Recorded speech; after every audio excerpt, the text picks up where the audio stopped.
Glória a Deus, maravilhoso Pai. Estamos gratos por estar aqui, Pai, na tua presença, de joelhos, Pai.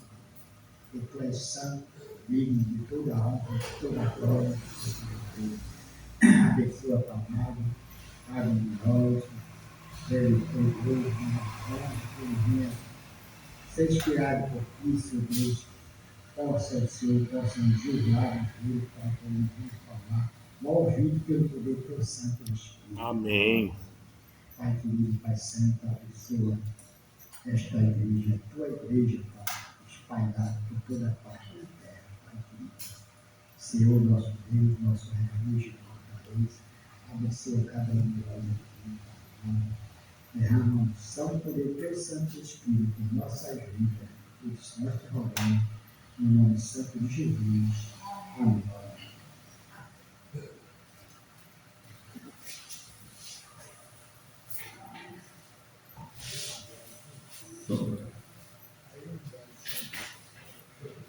Vamos chegar ao centro.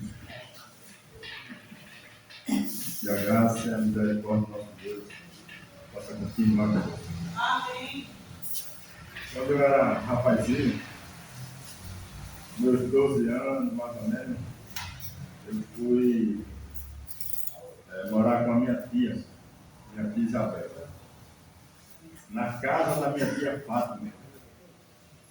Minha tia Fátima estava em Manaus. E era necessário que alguém tomasse conta da casa.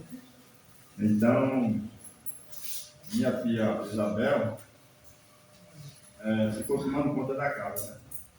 Ela tinha uma criança, hoje é uma moçona, né? Cris, minha prima. E eu estudava lá em Barro Novo. E nos dias quando eu vim do colégio, um grupo de colegas, eles foram pescar num local lá que era meio perigoso, né?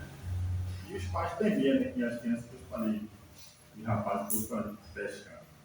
E eles me deram um frasquinho com algumas pedras, né? Aquele peixinho pedra. E eu levei para casa, para casa da minha tia. Mas a minha tia não gostou dessa ideia. Isso foi numa sexta-feira. Geralmente na sexta-feira eu voltava para casa para ficar na casa da minha mãe. E na casa da minha mãe, já no domingo, minha tia foi lá. Sexta-feira eu ia para casa da minha mãe e no domingo eu voltava para a casa da minha tia. Então nesse domingo, minha tia esteve lá, né, conversou com a minha mãe. E de surpresa a minha mãe me chamou. Pegou um galho de goiaba e lapiou dos pés à cabeça. Minha mãe nunca tinha feito isso, né? Agora, por quê? Porque foram dizer à minha tia que eu tinha ido pescar nesse local aqui. Então, minha tia foi e disse para minha mãe, né? E minha mãe castigou. Foi a primeira vez que eu levei uma fruta daquele copo para minha mãe. E eu fiquei muito chateado com isso. Depois, quando já não estava mais calmo, cheguei para minha mãe e disse: olha, não fui pescar. Ela me bateu aí, não fui pescar. Mas eu continuei morando lá com a minha tia, mas eu fiquei desgostoso com aquilo. E por causa disso, de repente, até uma coisa boa, eu fiquei detestando horrivelmente a mentira. A mentira traz a gente numa situação constrangedora. Né? E o resultado depois, muitos anos depois, minha tia adoeceu e eu cuidei dela. Depois ela chegou para as amigas dela e disse que eu era o anjo dela. Né? Ela passou uns 3 anos de sofrimento até que ela faleceu. Me lembrei disso porque a semana passada a gente viu que os principais, né, o povo de Deus, ali os sacerdotes, pegaram Cristo e levaram para Pilatos. E arrumaram um grupo de pessoas e inventaram uma mentira, uma testemunha falsa. E Cristo sofreu um bocado no Pilatos. A gente viu também que Pilatos ficou preocupado porque Pilatos não viu crime algum em Cristo. Mesmo assim, ainda mandou açoitar ele, depois pediu que saltasse.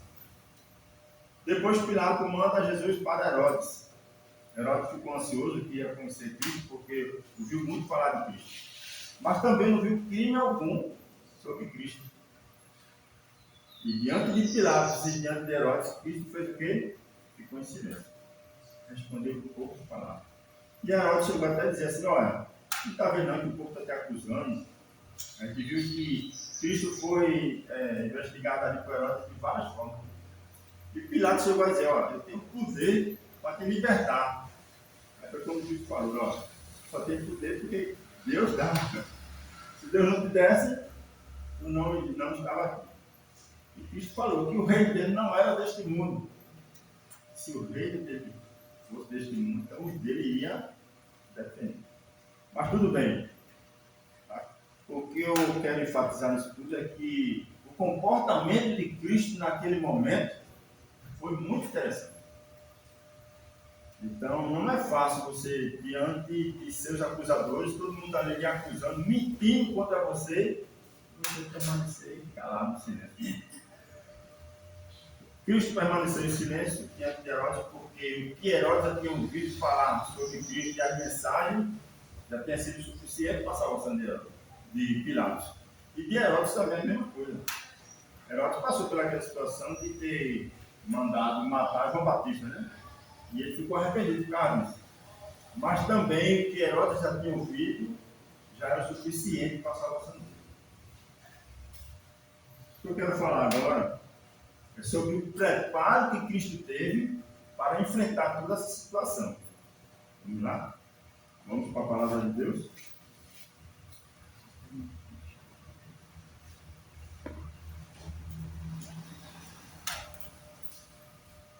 Vamos abrir a nossa Bíblia no livro de Lucas.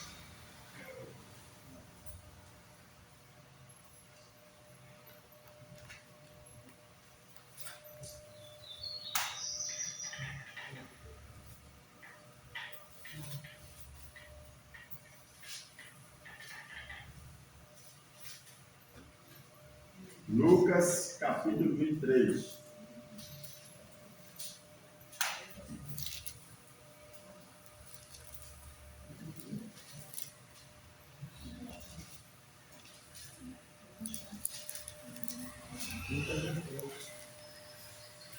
Amém?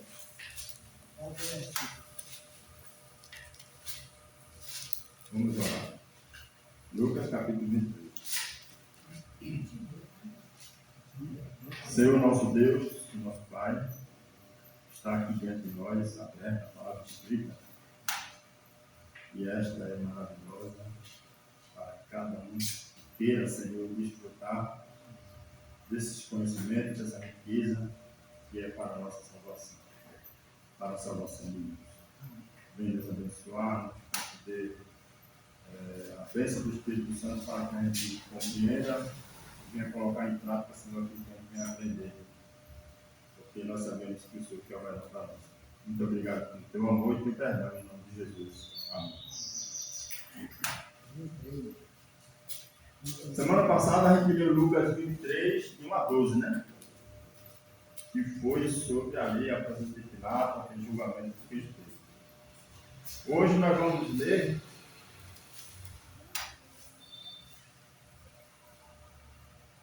Mateus, capítulo 4, versos de 1 a 11. Mateus, Minutinho só.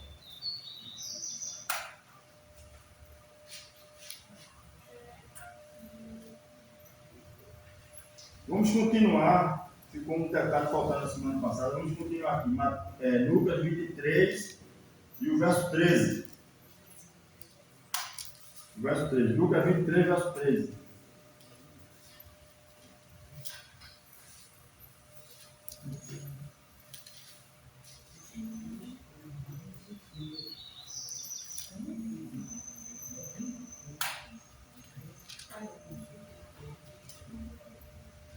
Amém? Amém. Então, reunidos Pilatos e os principais sacerdotes, as autoridades do povo, disse-lhe: apresentaste-me este homem como agitador do povo. Mas tendo interrogado na vossa presença, nada fiquei contra ele, dos crimes de que os acusais.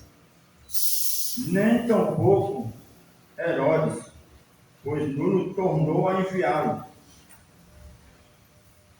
E pôs claro que nada contra este verificou digno de morte.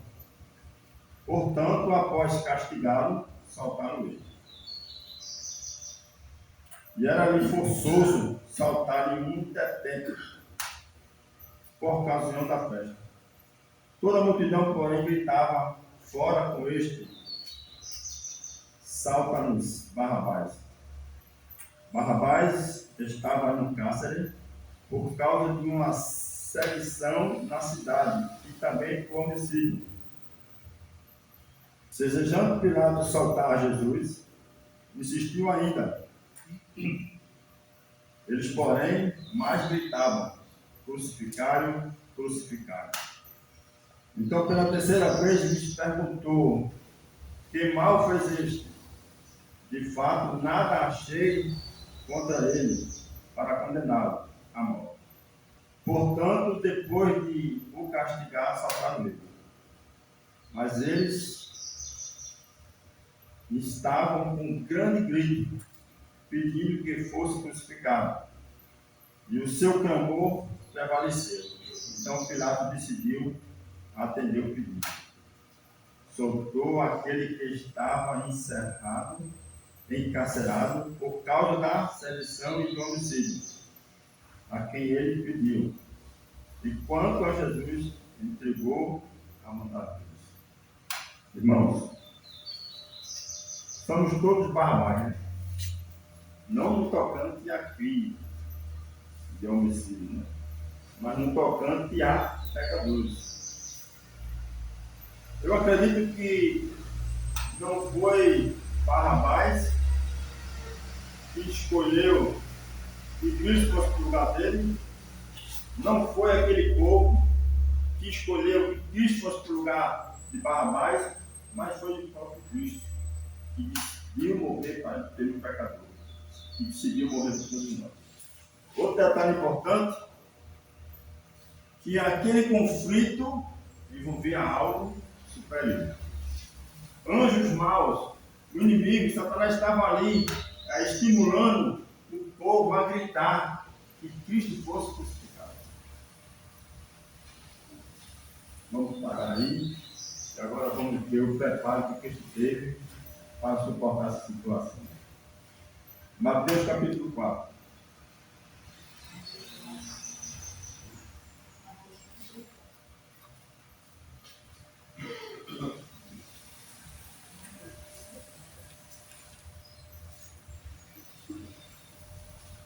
E o verso 1.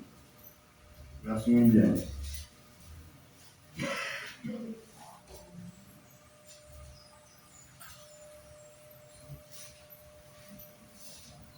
Amém? Amém. A seguir, foi Jesus levado pelo Espírito ao deserto para ser tentado pelo diabo. E depois de jejuar 40 dias e 40 noites, teve fome. Então, o tentador, aproximando-se, lhe disse: se és filho de Deus, manda que essas pedras se transformem em pães. Jesus, porém, respondeu: está escrito, não só de pão viverá o homem, mas de toda a palavra que procede da boca de Deus. Amém. Interessante, né? De onde foi que Cristo tirou essa frase? Não só de pão viverá o homem, mas de toda a palavra que sai da boca de Deus. Porque Cristo disse: está escrito, não só de pão viverá o homem, mas toda a palavra que sai da boca de Deus. Deuteronômio, capítulo 8.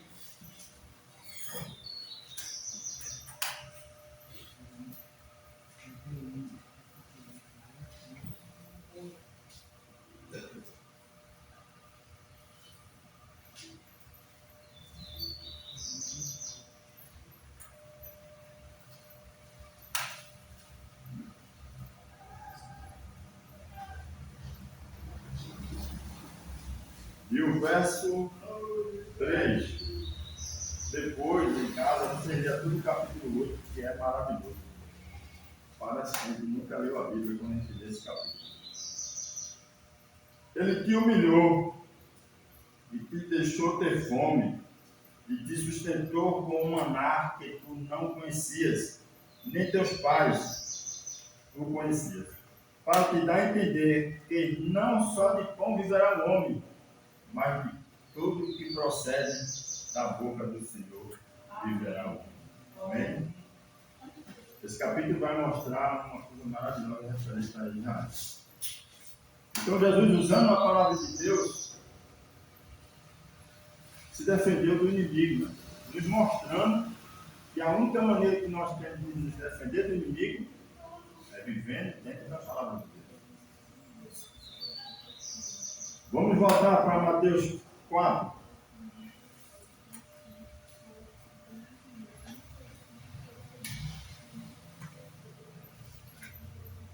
Voltar para Mateus, né? Mateus capítulo 4.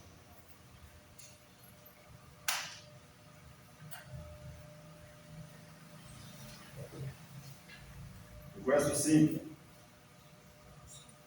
Amém? Amém. Então o diabo o levou à cidade santa, colocou sobre os penáculos do templo e lhe disse: Se és filho de Deus, atira-te abaixo, porque está escrito: aos seus anjos ordenará a teu respeito e te guardem.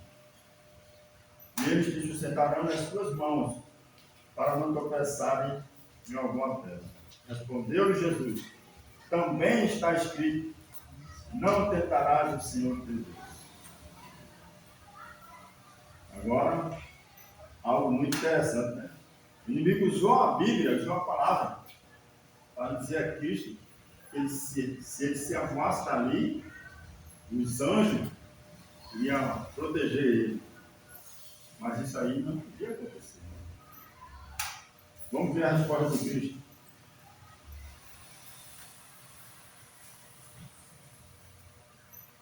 Deuteronômio, capítulo 6. 6.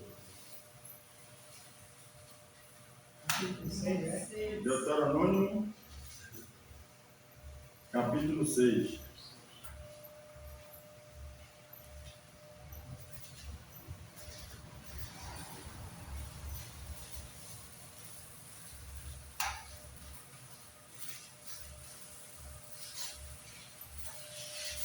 E o verso 16, que diz assim: não tentarás o Senhor teu Deus, como tentaste em Massa. Massa foi um local que o povo de Deus estava ali no deserto e começaram a questionar. Algumas coisas estavam acontecendo, né? E eles começaram a ter dificuldade, fome. Aí eles disseram: será que Deus está aqui no meio de nós? Isso não foi bom, né? Deus não está agradando dessa situação. Então Jesus respondeu a Satanás: não tentarás o Senhor teu Deus. Está escrito: não tentarás o Senhor teu Deus. Agora vamos para Mateus 4 novamente.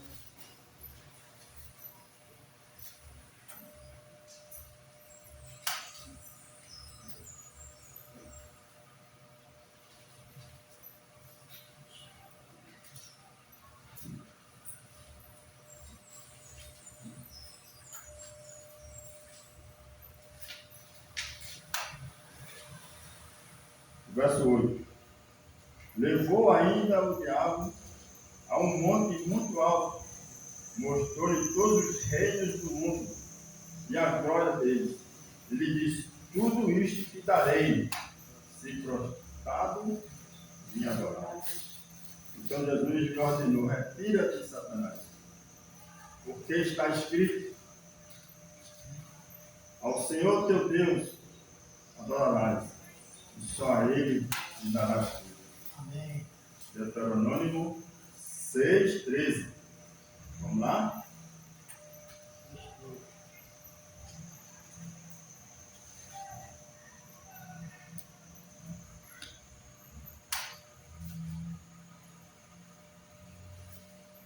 Senhor teu Deus temerás, e a Ele servirás, e pelo seu nome jurarás. Amém. Só a Deus devemos adorar, né? E aí, Cristo teve a vitória contra a tentação. Quando Jesus foi batizado, o Espírito Santo repousou sobre ele, né? Conhecendo a história. E ele foi levado para o deserto. Ele não convidou a tentação para ir com ele. Mas o inimigo viu uma oportunidade de tentar derrubar a Cristo. Agora, no deserto, 40 dias e 40 noites, sobreviver a essa situação é um verdadeiro milagre. Teve um rapaz que foi fazer uma pesquisa sobre os animais perigosos, né? Pessoalmente que tem no deserto. Ele colocou a câmera lá. Então, no deserto é assim: de dia, calor extremo, chega a um ponto de 50 graus. De noite, frio extremo, chega ao ponto de chegar a 0 graus. Então, durante o dia os animais se escondem e à noite parece uma coisa interessante. Quando a câmera está ligada lá, quando vai, o sol se põe, que a terra vai esfriando, brota da terra, parece que estão dormindo lá debaixo da terra. Né? Cobra, escorpiões, centopeias, gigantes, venenosos. E animais selvagens, né? Porque tem animais que vão se alimentar desse doce, né? Agora imagine 40 dias, 40 noites, frio, fome, calor. Diz a palavra que quando Jesus voltou desfigurado, diferente, esquisito, uma coisa horrível.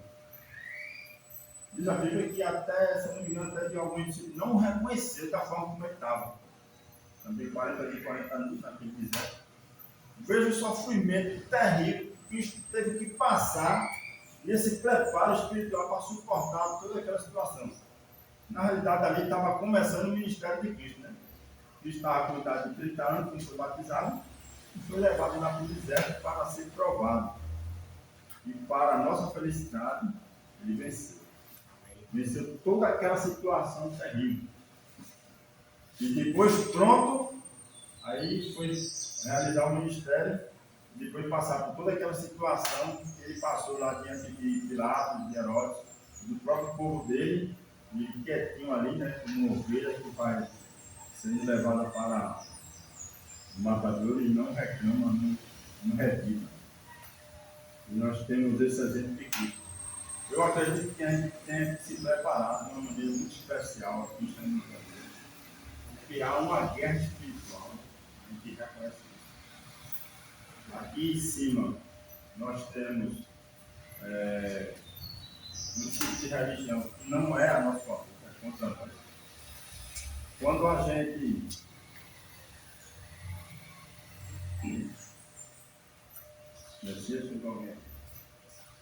Quando a gente teve aquela conferência aqui com o pastor João, né? Pastor João Inácio, todo aquele povo veio, participou, teve aquele brinde, aquele presente todo, aquele negócio todo. E depois aquele povo todo, ninguém veio mais, né? Porque eles frequentavam esse tipo de religião por aqui. E eles são beneficiados com o seu trabalho, né? Então há um preparo necessário para a nossa vida espiritual, para a gente realizar aqui, em Mangabeira, aí, uma programação diferente, uma consagração diferente, jejuar e passar aqui, quem sabe, um dia aqui em louvor, em adoração, jejuando, que é para a gente se fortalecer para esse trabalho que a gente tem que realizar aqui com urgência, né? Verdade. Com urgência. A gente ter essa vitória aí, em nome de Deus nos abençoe, nos dá uma semana feliz. Deus nos ajude a vencer aí os obstáculos dessa semana, né? O Messias já está com uma tarefa aí para vencer, não estou imaginando. Eu tenho a minha, o Joãoir, o André, mas cada um de nós temos nossas tarefas e algo a vencer. Deus nos ajude. E que a gente marque esse dia de consagração, faça domingo aqui. E vamos exagerar comunhão com Cristo. Porque isso não é um exagero, né? É uma extrema necessidade. Amém? Deus nos abençoe. Vamos cantar com alegria, sem o microfone, o hino Jesus é melhor.